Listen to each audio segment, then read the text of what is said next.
Nityapurivasa Govinda Nityananda Govinda Nityapurivasa Govinda Nityananda Govinda Nityapurivasa Govinda Nityananda Govinda Nityapurivasa Govinda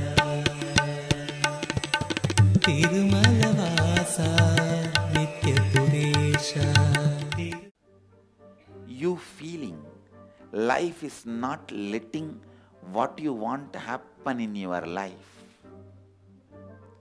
For example, you always wanted health, but life is never letting that happen.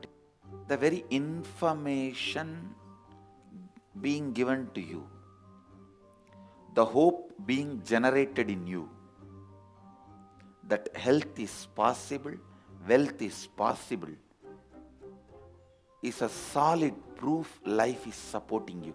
Otherwise, even that possibility will not be informed to you.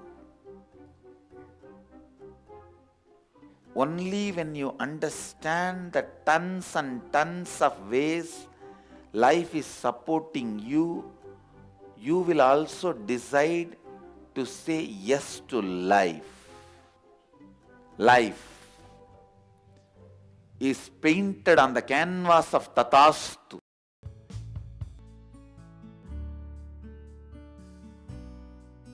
We have 3 centers in UK, usually on a weekly or 2 weekly basis.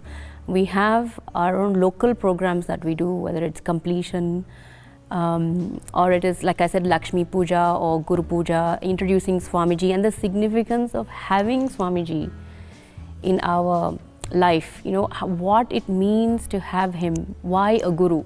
In London especially, doing our best to introduce the Vedic culture. You know, it has such a strong win-win quality to it, lifestyle which created a win-win for everybody that was using it. Whatever Swamiji teaches, it creates that win-win atmosphere. So we're doing our best to bring that back, use that, introduce that to the Western world. So we have, I actually work with Netherlands, Croatia, then Italy is a new upcoming center that we are working with.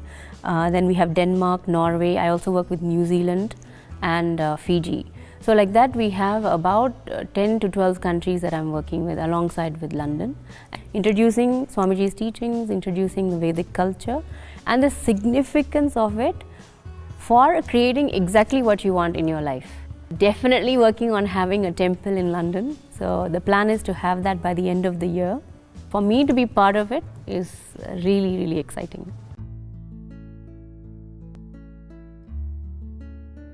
How Markandeya did, even when Yama came, he held on to the spiritual power, to the soft power of holding Shiva. He still didn't leave his spiritual power. That's what I understand by standing up even when death happens to you. When you have a desire, you can fulfill it by creating a space, right?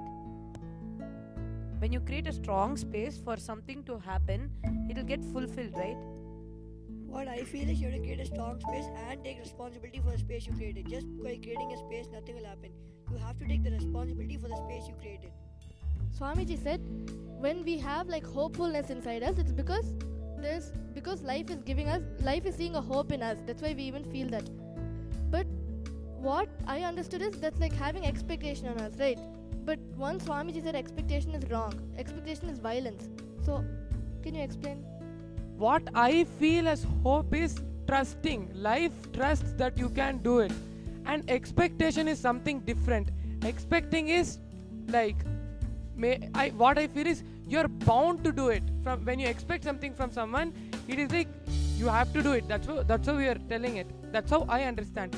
But hope is, life is trusting you and giving you another opportunity. Life is opening up a new possibility for you to expand yourself. That's how I understand as expectation and hope. Like how Swamiji told in today's satsang, it's like a canvas and whatever you want is just being continuously painted into it. So how I understand is that it's a plain canvas and whatever you want is like being outlined. And when the happening happens, each thing is being colored. The inside part is shaded and colored. So at that point, the intensity, the speed at which you paint is what decides whether you are still with the old aspirations or you are quickly moving to your next aspirations, to the newer aspirations. So I feel naturally your intention and your strength of going through and completing it and moving to the next cognition is what is the most important.